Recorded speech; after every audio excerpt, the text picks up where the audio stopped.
नमस्कार दोस्तों। आज का अपना टॉपिक है वर्ल्ड ज्योग्राफी से भूकंप। देखिए, भूकंप होता क्या है। भूकंप दरअसल भूपृष्ठ पर मतलब सरफेस के ऊपर होने वाला आकस्मिक कंपन है, जो किस वजह से होता है। भूगर्भ में चट्टानों के मतलब अंदर चट्टानें होती हैं, उनके लचीलेपन या समस्थिति के कारण होने वाला समायोजन का परिणाम है। मतलब वो अंदर अपने आप को समायोजित करती हैं, सेटल होती है प्लेट्स, तो उसकी वजह से ये आता है। तो भूकंप क्या है? ये भूपृष्ठ पे होने वाला आकस्मिक कंपन है, जो भूगर्भ में चट्टानों के लचीलेपन या समस्थिति के कारण होने वाले समायोजन का परिणाम होता है। ठीक है। अब देखिए, ये मैंने अर्थ बनाई है। मान लीजिए ये आधा हिस्सा है। यहाँ ये है भूकंप का मूल फोकस, जहाँ से जो भूकंप है ये स्टार्ट हुआ। अब ये है अर्थ का सरफेस, जहाँ पर भूकंप सबसे पहले मिला। ठीक है। तो ये है भूकंप का मूल और ये है भूकंप अधिकेंद्र। मतलब अर्थ सरफेस जहाँ पर भूकंप सबसे पहले मिलता है वो क्या कहलाता है? भूकंप अधिकेंद्र। और जहाँ पर भूकंप उत्पन्न होता है वो क्या कहलाता है? भूकंप मूल। तो भूगर्भ के अंदर वो है क्षेत्र जहाँ पर जो भूकंप है वो शुरू होता है, तरंगे उत्पन्न होनी शुरू होती हैं, वो क्या कहलाता है? भूकंप मूल या फोकस कहलाता है। और भूपृष्ठ के ऊपर जहाँ सबसे पहले ये तरंगे हलचल महसूस होती है वो क्या कहलाता है? इसका एपिसेंटर या अधिक केंद्र कहलाता है। अब हम देखते हैं कि ये जो वेव्स होती हैं, जो भूकंप की जो वेव्स होती हैं कितने प्रकार की होती हैं। तो देखिए दोस्तों, ये होती है 3 प्रकार की: पी वेव्स, एस वेव्स और L wave. S wave S है तो एस से याद रखिएगा, ये केवल सॉलिड में संचरित होती है। ठीक है। पी वेव्स जो हैं ये सॉलिड और लिक्विड दोनों में संचरित होती हैं। सबसे पहले अर्थ सरफेस पर, मूल यहाँ है, यहाँ से भूकंप शुरू हुआ, सबसे पहले कौन सी वेव जाएंगी? सबसे पहले पी वेव जाएंगी। यानी इसकी गति क्या होती है? सबसे अधिक, इसकी उससे कम, इसकी सबसे कम। ठीक है। ये उतना विनाश नहीं लाती है, सबसे बाद में जाती है, सबसे ज़्यादा विनाश लाती है। तो देखिए, इसकी गति सबसे अधिक होती है ना। और ये ठोस और तरल दोनों में चलती है। ठीक है। गति सबसे ज़्यादा, ठोस और तरल दोनों में चलती है। और सेकेंडरी, ये प्राइमरी वेव्स है, ये सेकेंडरी वेव्स है। ठीक है दोस्तों। एस की तुलना में 66% अधिक गति होती है पी वेव्स की। कितनी? 66%। अब देखते हैं एस वेव। एस वेव जो है ये पी वेव की तुलना में 40% कम गति से चलती है। दूसरी बात, ये ठोस में संचरित होती है। पी वेव्स ठोस और द्रव दोनों में संचरित होती हैं। एस वेव केवल ठोसों में संचरित होती है। पी वेव की तुलना में 40% कम गति होती है। अगली है एल वेव्स।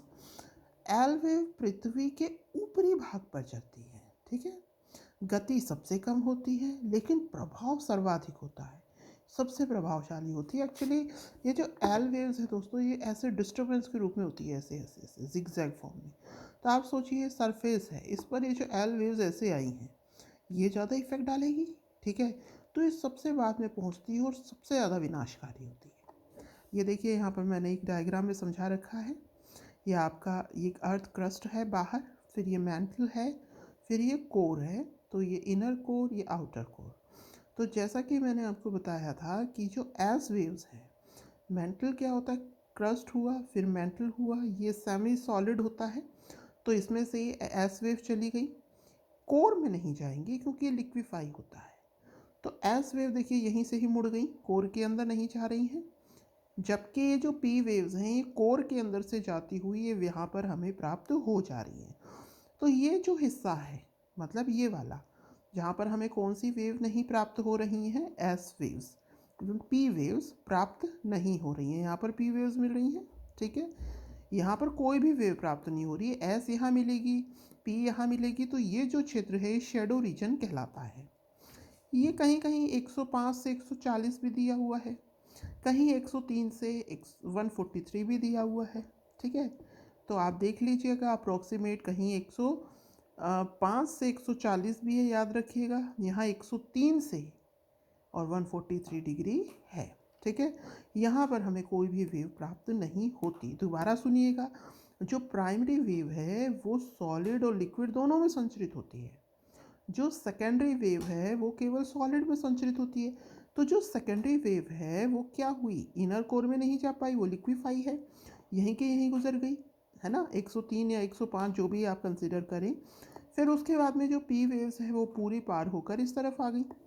ठीक है, अब हम देखते हैं भूकंप का विश्व वितरण। देखिए, इसका जो विश्व वितरण है यह है प्रशांत महासागरीय प्लेटी।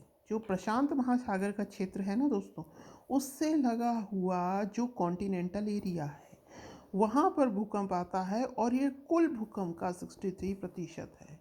Chilli, California, Alaska, Japan, New Zealand वाला क्षेत्र।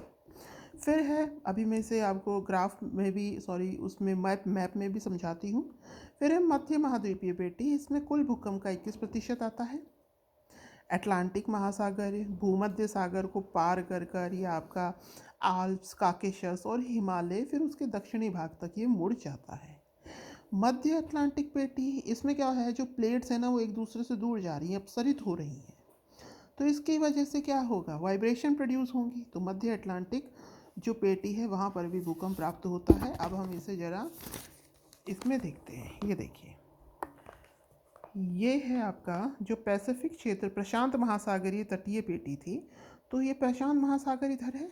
ठीक है, ये आपका नॉर्थ अमेरिका, ये साउथ अमेरिका, इधर ये आपका ये रशिया जा रहा है। ठीक है, ये ऑस्ट्रेलिया, न्यूजीलैंड, तो ये वाला ये जो क्षेत्र है, जब आप इसे घुमाएंगे तो ये इस तरीके से ये जो क्षेत्र है, ऐसा क्यों, क्योंकि यहाँ पर ये कॉन्टिनेंटल प्लेट है और ये ओशन प्लेट है, ये क्या हो रही हैं, टकरा रही हैं। मैंने आपको वॉल्केनो वाले में भी समझाया था, वही थ्योरी यहाँ लगेगी। अब ये प्लेट्स आपस में टकराएंगी तो वाइब्रेशन उत्पन्न होंगी। ठीक है ना, तो जो ज़्यादा ब्रॉड एरिया है जहाँ पर 63% भूकंप हमें प्राप्त हो रहा है, वो कौन सा एरिया है, प्रशांत महासागरीय तटीय पेटी। ये देखिए, इसके सहारे सहारे ये प्रशांत महासागर है। महासागरीय प्लेट ये कॉन्टिनेंटल प्लेट से टकराएगी, है कि नहीं, तो इससे क्या होगा, वाइब्रेशन जनरेट होगी। ये देखिए, किनारे किनारे पर ये वाइड रेंज है। उस तरफ अगर हम देखें तो उस तरफ से हमें ये एरिया दिखाई देता है। ये देखिए, ये वाला, ये न्यूजीलैंड है, ये आपका इधर रशिया, जापान, ये सारा इधर होते हुए। ठीक है, तो ये 63%। ये फिर आपका है मध्य महाद्वीपीय पेटी। ये देखिए, यहाँ से ये स्टार्ट हो रही है भूमध्य सागर और ये सब काकेशस पर्वत, इधर ये देखिए हिमालय से होती हुई गुजर रही है। ठीक है, ये मध्य महाद्वीपीय पेटी है, ये वाली। ठीक है, इधर पाया जाता है भूकंप। दूसरा ये आपका ये जो है अटलांटिक ओशन। अटलांटिक ओशन में क्या है, जो प्लेट्स हैं दोनों ऐसे एक दूसरे से दूर जा रही हैं, तो उसकी वजह से भी जो वाइब्रेशन है वो प्रोड्यूस होते हैं, तो एक इस क्षेत्र में भूकंप पाया जाता है। अच्छा, अब आपने वैगनर थ्योरी में देखा था कि ये जो अब कॉन्टिनेंटल फॉर्म है ये कैसे हमें प्राप्त हुई थी।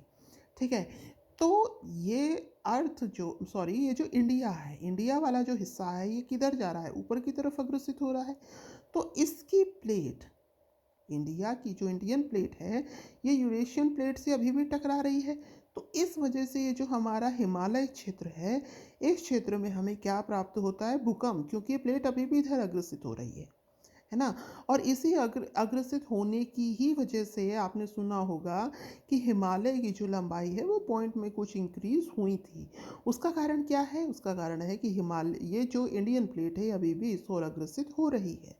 तो जब ये प्लेट प्लेट टकराएंगी, एक तो इंडियन प्लेट, एक यूरेशियन प्लेट, तो इनकी टकराहट से क्या होगा, वही भूकंप जनरेट होगा।